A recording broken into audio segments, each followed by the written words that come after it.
할렐루야, 반갑습니다. 조태성 목사입니다. 오늘 이렇게 좀 나눠보고 싶은 말씀은요, 부흥에 대해서 좀 나눠보려고 합니다. 거창한 어떤 이야기를 하려는 건 아니고요. 우리가 부흥이 무엇인지, 부흥에 대해 어떤 마음 자세가 필요한지 그 부분을 짧지만 좀 살펴보도록 하겠습니다. 오늘 제목은요, 부흥의 산을 계속 올라가라입니다. 부흥에 대해 이렇게 강의도 하고 또 책을 좀 집필을 했던 시기도 있었습니다. 이 원고를 쓰다가 하나님께서 마무리를 짓기를 원하시는 때가 또 따로 있으신 것 같아서 조금 남겨두고 이렇게 묵혀두고 있지요. 그런데 계속 배우고 있는 건 그겁니다. 이 부흥이라는 건 성장은 아니라는 것이죠. 교회에 어떤 능력이 나타나는 거, 그거를 뛰어넘습니다. 성경적인 부흥은 사람이 기도한다고 이렇게 만들어지는 분위기가 아닙니다. 부흥은 하나님 강권적인 역사심입니다. 그런데 부흥의 역사를 기독교 교회사 성경 곳곳에 이렇게 살펴보면 특징은 발견할 수가 있어요. 시간이 흐른 다음에 보니까 하나님께서 기도하는 한 사람, 기도하는 한 가정, 기도하는 작은 소그룹, 기도하는 작은 교회, 그 무리들을 거룩한 충동과 감동을 주시고 수없는 동일시 중보적 회개 기도를 시키십니다. 그리고 하나님 때가 돼서 하늘의 문이 열리면서 부흥의 계절이 이렇게 잠깐 내려옵니다. 그렇게 부흥의 계절이 몇 달부터 어떤 나라나 어떤 지역, 어떤 시대에는 몇 년 이렇게 오기도 했던 것이지요. 근데 그와 비견될 만한 부흥이다 싶을 만한 사건이 1995년 1월 22일에 있었던 일을 좀 살펴보면 엿볼 수 있는데요. 미국 코긴 애비뉴 침례교회에 이 고등부와 청년부 주일 예배에 30명 정도 모여 있었습니다. 제 목사님께서 설교 후에 청년부 학생회장이 제 목사님께 손을 들고 잠깐 좀 이렇게 하고 싶은 말이 있는데 이 교회에서 성도님들과 좀 나눠도 될까요? 이렇게 여쭤봤어요. 그리고 목사님의 허락을 받아서 앞에 나가서 성경을 읽었습니다. 요엘 2장 12절입니다. 여호와의 말씀에 너희는 이제라도 금식하고 울며 애통하고 마음을 다하여 내게로 돌아오라 하셨나니. 이 청년부 학생회장은 사실 평소에 말주변이 있거나 앞에 나서는 걸 썩 좋아하는 형제는 아니었어요. 다만 예배드리는 가운데 하나님께서, 우리 예수님께서, 성령님께서 마음에 애통한 마음을 자꾸 주시는 것 같더래요.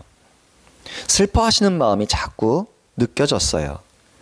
그래서 목사님께 용기를 내서 허락을 구하고 짧지만 이 구절을 읽은 겁니다. 그리고 딱 한마디의 짧은 이야기를 나누었어요. 이렇게 말합니다. 우리가 회개하지도 않고 우리가 하나님께로 돌아가지 않으면 하나님께서 어떤 일을 행하시겠습니까? 이때가 1995년이라 그랬잖아요. 그때 당시에요, 미국 역사상 가장 끔찍한 총기 사고가 엄청나게 많이 일어났었던 시기였습니다. 학생들이 너무나 많이 죽었어요.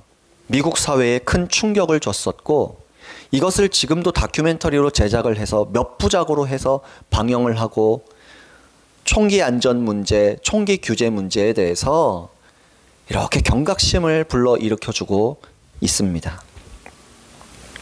그런데 이 청년이요, 성경을 한 구절 읽어주고 그 한마디 한 다음에 같이 회개 기도합시다 했을 때 엄청난 회개가 교회 안에 일어났습니다.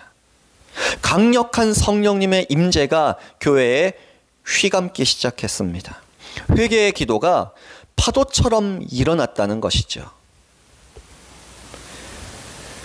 더불어 당시에 비슷한 시기를 전후로 미국 전 지역에요, 교회를 중심으로 부흥이 일어났었습니다. 부흥은 여러분 숫자가 늘어나는 거, 한 교회가 급성장하는 거, 그게 아닙니다. 다시 말씀드리지만 숫자가 폭발적으로 증가하는 건 성장이에요. 또 교회 안에 예수님 믿는 사람들끼리 기적이 갑자기 많이 경험되는 거, 그리고 신앙이 이렇게 회복되는 거, 그거는 갱신이지 부흥이 아닙니다. 부흥이란 결과와 열매가 있어요. 전도하지 않아도 비신자들이 죄의 문제를 해결하지 못해서 교회로 달려 나옵니다. 그런 열매가 있다면 부흥이라고 볼 수 있습니다. 부흥의 역사는 모두 공통된 그런 역사와 기적이 간증이 있습니다. 전도하지 않았는데 죄의 문제를 해결하지 못해서 울면서 교회로 찾아옵니다. 교회 앞을 지나가다가 눈물이 쏟아지면서 교회 안으로 들어오지 않고는 배길 수 없는 현상이 일어납니다. 그래서 당시에 1995년 전후로 해서 펜사콜라 브라운스빌 교회에도 부흥이 일어났어요. 그 교회에 엄청난 회개의 역사와 복음의 선포가 날마다 일어납니다. 바람난 아내를 죽이고자 오토바이를 타고 권총 한 자루 들고 그 교회 앞을 지나가다가 가기 전에 이 교회를 들어가야겠다 충동을 받아서 브라운스빌 교회에 들어갔다가 입구부터 성령님의 강력한 임재에 꼬꾸라지고 자기가 나중에 일어나서 간증을 합니다. 내가 사실은 지금 아내를 죽이러 가려고 하다가 이 교회에 들어오지 않으면 안 될 것 같아서 충동적으로 잠깐 들렸는데 하나님께서 나를 구원해 주셨다. 예수님께서 나를 구원해 주셨다. 마약 중독자들이 그 교회 근처에 지나가다가 예배당으로 들어와서 마약을 다 집어던지고 마약 중독에서 해방되는 역사가 일어납니다. 누가 전도하지 않았어요. 물론 전도도 열심히 합니다. 부흥의 때에 전도도 열심히 하는 역사는 나타납니다. 근데 더 확실한 부흥의 증거는 전도하지 않아도 구원받느냐, 구원을 위해 사람들이 직접 교회로 쳐들어오느냐, 이걸로 아는 겁니다.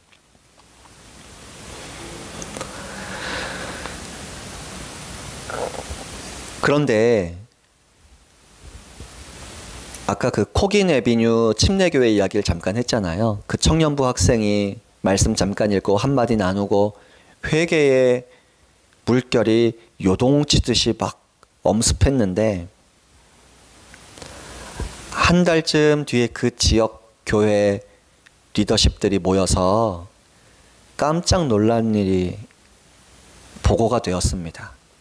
그때 당시에 코긴 애비뉴 침례교회만이 아니라 주변 지역 일대 대다수의 교회가 그런 역사가 일어났던 겁니다. 갑자기 예배 시간에 회개가 일어났어요. 전 지역, 그 지역 전역에 있는 교회들에서요. 그래서 정말 하나님께서 우리가 회개하고 돌아오기를, 그리고 이 사회의 죄를 나의 죄로 함께 회개하기를 기도하기 원하셨다. 그리고 부흥을 펜사콜라 브라운스빌 교회와 그 지역 일대에 부어주시고 한동안 몇 년 동안 미국 전역에 그 회개와 갱신과 부흥의 역사가 이제 증거가 됐었죠. 근데 제가 그때 신학교를 다닐 때였습니다. 펜사콜라 브라운스빌 교회, 또 이 코긴 애비뉴 침례교회 이런 이야기들을 전해 들으면서 또 목격하면서 성령님께서는 제 마음에도 감동을 주시더라고요. 세미한 음성, 강력한 감동을 제 마음과 영혼 가운데 계속 울려 퍼지게 해주세요. 그게 뭐냐면, 누가 나를 위해 기도하겠는가? 누가 나의 교회를 위해 울며 기도하겠는가? 누가 나의 죽어가는 백성을 위해 울며 기도하겠는가? 하나님을 갈망하는 사람들을 모으라. 그런데 이런 감동과 이 세미한 음성들을, 이런 말씀들이 저에게만 주시는 말씀일까요? 아니라고 생각합니다. 하나님 자녀들 모두에게 하시는 말씀이라고 믿습니다. 일단 저희 교회부터 이런 비전을 붙잡고 살아야겠다. 이 부흥의 비전을 붙잡아야겠다는 것이죠. 그래서 저희 교회에서 또 부흥회 때 부흥에 대한 주제로 설교할 때 꼭 이 제목으로 설교를 전합니다. 부흥의 산을 계속 올라가라. 이 부흥은 하나님의 때에 주시는 것이지 우리가 끌어당길 수 있는 게 아니라고 잠깐 언급했는데요. 나중에 이제 부흥 자체에 대해서 좀 더 시리즈로 이렇게 좀 나눌 감동을 주실 때 좀 나누도록 하겠습니다. 일단 좀 넘어가고요. 부흥은 하나님의 때에 주시는 건데 우리가 해야 할 일이 있어요. 우리는 부흥을 계속 추구하는 겁니다. 회개를 위해 나라와 민족, 열방과 세계, 우리 지역, 우리 가족들 대신 회개하는 기도 운동, 또 부흥을 달라는 기도 운동, 이것을 끊임없이 추구해야 한다고 믿습니다. 그리고 이것을요, 부흥의 산을 올라가는 것이다 라고 저는 성령님의 감동 가운데 표현하고 싶습니다. 그러나 제가 이 부흥의 역사를 살펴보니까 부흥은 그렇게 자주 나타나진 않더라고요. 그래서 제가 이 부흥의 산을 올라간다 그랬잖아요. 저는 계속 추구하고 이 부흥의 산을 올라갑니다. 그런데 정상에 올라가서 부흥의 계절이 오는 걸 못 볼 수도 있어요. 그러나 하나님 편에서는 어떠실까요? 부흥의 산을 제가 올라가고 있고 계속 추구하고 있으면 부흥을 경험한 것과 똑같은 겁니다. 때와 시기는 아버지께 있는 것이고 하나님께서 아시는 것이기에 제가 모르지만은 그래도 제가 해야 할 일은 부흥을 추구하는 것이라는 것. 저는 부흥의 산을 이 영상과 이 메시지를 전해 들으시는 여러분도 함께 오르셨으면 좋겠습니다. 여러분 혼자라도, 여러분 가정이라도, 여러분 교회라도 부흥을 갈망하고 부흥이 이 땅에 지금 일어나든지 안 일어나든지는 결과는 하나님께 맡기고 부흥을 위해서 무엇을 해야 좋을지 계속 추구하시면 좋겠습니다. 그리고 전국, 전 세계에 이렇게 부흥을 갈망하고 부흥을 소망하는 분들이 꽤 많이 있다고 알고 있어요. 우리 각자가 자신의 가정과 자신의 교회와 자신의 위치, 자신의 직장에서 부흥을 추구했으면 좋겠습니다. 저와 여러분이 바로 하나님의 꿈이요 부흥의 씨앗이라고 믿습니다. 이 땅의 많은 교회들 위에요 성령님의 충만하신 임재가 나타나기를 원합니다. 사람이 힘쓰고 애써도 안 되는 것이요 성령님의 바람이 이 교회에 불어오면, 이 지역사회에 불어오면 놀랍게 나타납니다. 순식간에 되어집니다. 성령님의 불길이 타오르면 쉽게 되어집니다. 강팍한 영혼도 순식간에 예수님을 영접하고 경험합니다. 그리고 주님의 나라를 위해 헌신하게 됩니다. 죄인이 교회에서 통회 자복하고 예수님 사랑에 감동을 받습니다. 저희 교회부터 성령님께서 그렇게 편하게 임재하시는 교회가 되길 원합니다. 성령님께서 마음껏 예수님 바라보게 하시는 사역을 펼치시는 교회 되기를 소망합니다. 언제 부어주실지 모르지만 부흥의 씨앗이 우리 교회가 되기를 원하고 제가 되기를 원합니다. 그리고 이 영상을 보고 계시고 지금 감동을 받고 계신 여러분이 그렇게 부흥의 씨앗, 부흥의 통로로 이 부흥의 산을 계속 함께 올라가 주시기를 부탁을 드립니다. 오늘 말씀은 여기까지 나누도록 하겠습니다. 수고하셨습니다. 할렐루야.